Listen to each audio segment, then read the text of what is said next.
I've created this little video to show you the two basic things with IDAH2O that we'll do related to the crayfish study. The first one is going to be pH.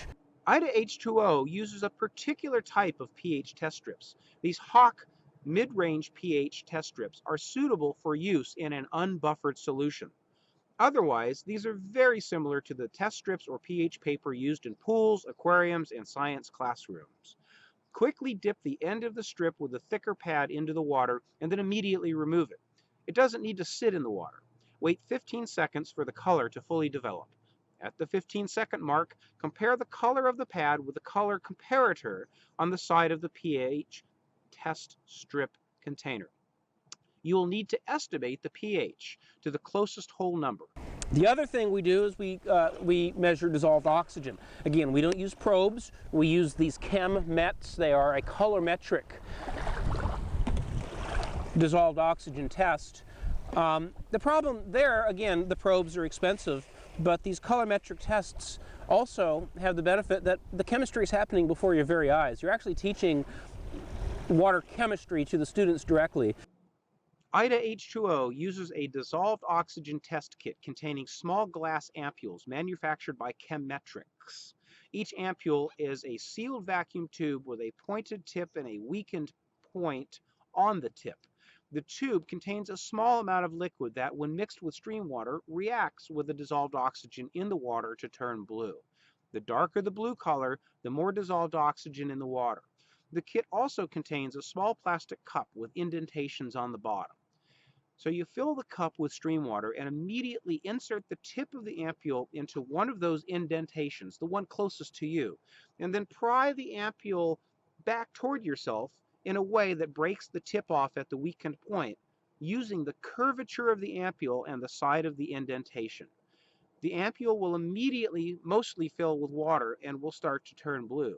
You need to wait exactly 2 minutes for the color to fully develop.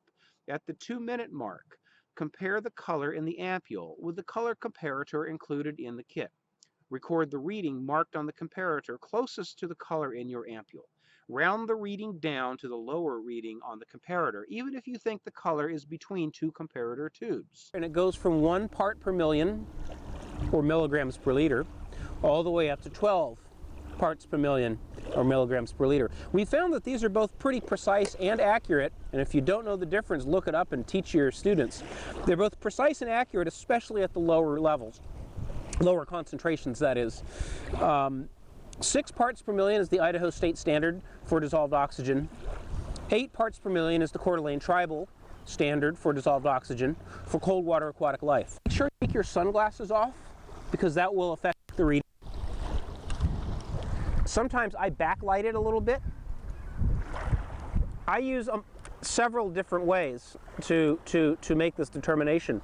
When you're with students, you can have the students peer review their readings.